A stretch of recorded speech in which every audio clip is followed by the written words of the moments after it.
एक तरफ जहां योगी सरकारों में विधायकों द्वारा जमीन पर कब्जा करने के मामले सामने आते हैं, तो वहीं लेखपाल और प्रधान कैसे पीछे रह सकते हैं। हम बात कर रहे हैं उन्नाव शुक्लागंज गंगा घाट मजरा पीपलखेड़ा गैर एहतमाली की, जहां लेखपाल मुकेश दीक्षित और ग्राम प्रधान उदयराज अपने पद का दुरुपयोग बहुत अच्छे तरीके से करना जानते हैं और सरकारी जमीनों पर कैसे भूमिधर बनाया जाए, यह खेल भी बहुत अच्छे से आता है। बताते चले कि इनके क्षेत्र के रहने वाले मजरा पीपलखेड़ा के लक्ष्मी नारायण ने इनके ऊपर आरोप लगाते हुए बताया कि क्षेत्रीय लेखपाल मुकेश दीक्षित और ग्राम प्रधान उदयराज ने सरकार की आंखों में धूल झोंक कर मजरा पीपलखेड़ा गैर एहतमाली परगना तहसील व जिला उन्नाव की गाटा संख्या 664 की जमीन अलग अलग पट्टे ग्राम मजरा पीपलखेड़ा के क्षेत्रीय लेखपाल व ग्राम प्रधान से मिलकर अवैध रूप से कर दिए, जबकि जिनके पट्टे किए गए हैं वह गाँव के ही रहने वाले नहीं है। 664 वाली गाटा संख्या में पट्टे की भूमि का अलावा शेष भूमि अभी भी बची है, जिस पर लेखपाल मुकेश दीक्षित ग्राम प्रधान उदयराज सरकार की आंखों में धूल झोंक कर सरकारी जमीन को बेचने का काम कर रहे हैं।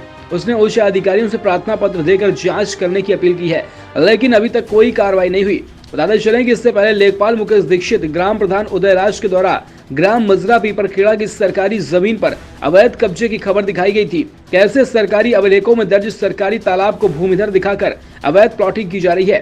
सोचने वाली बात यह है कि लेखपाल मुकेश दीक्षित और ग्राम प्रधान उदयराज पर सरकार में बैठे किस बाहुबली का हाथ है। ऐसे ही न जाने कितनी शिकायतें होने के बाद इस पर कार्रवाई नहीं होती, जबकि मिली सूत्रों से जानकारी के मुताबिक मुकेश दीक्षित लेखपाल की पोस्टिंग हसनगंज में है। तो आखिर सोचने की वाली बात यह है कि यह हाथ कैसे काम कर रहे हैं। आपको बताते चलें कि खबर के चलने के बाद अधिकारियों की आंखें खुलती हैं या भी बंद रहेंगी।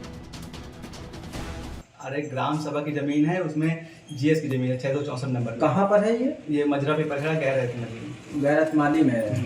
तो इसकी सूचना आपने दी किसी को? हाँ, एप्लीकेशन दी गई थी डीएम ऑफिस में, ऑनलाइन भी कराई गई। ये कब दिया था आपने एप्लीकेशन? 3 तारीख को दी गई। 3 तारीख को दी थी। तो अभी तक क्या वहाँ से कोई कार्रवाई हुई? अभी कोई कार्रवाई नहीं हुई। एक बार लेखपाल का कॉल आया था तो कह रहे थे कि आके देख लेंगे। वहाँ पर कार्य चल रहा है या नहीं? वहाँ पे ये भी हमने बताया था कि कार्रवाई वो प्लॉटिंग का काम बहुत तेजी से चल रहा है, अवैध रूप से। सुनने में ये हमको आया है कि वहाँ पे जो 664 नंबर की जो जमीन है, वहाँ पर 4 विश्वा जीएस की भी जमीन है। हाँ, वही जीएस की जमीन, जो कि वो कब्जा करी जा रही है। हाँ, कब्जा करके प्लॉटिंग हो रही है। हाँ जी वही। तो इसमें आपसे किसी से बात हुई, लेखपाल वगैरह से? जी, लेखपाल से बात हुई थी तो उन्होंने कहा कि आके देखेंगे। क्या नाम है उनका? क्या नाम है? मुकेश दीक्षित। तो उन्होंने क्या बताया आपसे? तो उन्होंने कहा था आके देख लेंगे जब मेरे पास समय होगा तब। अच्छा, तो अभी कितने दिन हो गए आपसे बातचीत? अरे करीब 5 दिन हो गए। 5 दिन हो गए, अभी तक कोई आया या नहीं आया? अरे कोई नहीं आया। तो आप क्या चाहते हैं शासन प्रशासन से? शासन प्रशासन से यही चाहते हैं कि वहाँ पे कार्रवाई का काम जो चल रहा है उसको रोका जाए, जल्दी से जल्दी कार्रवाई करी जाए।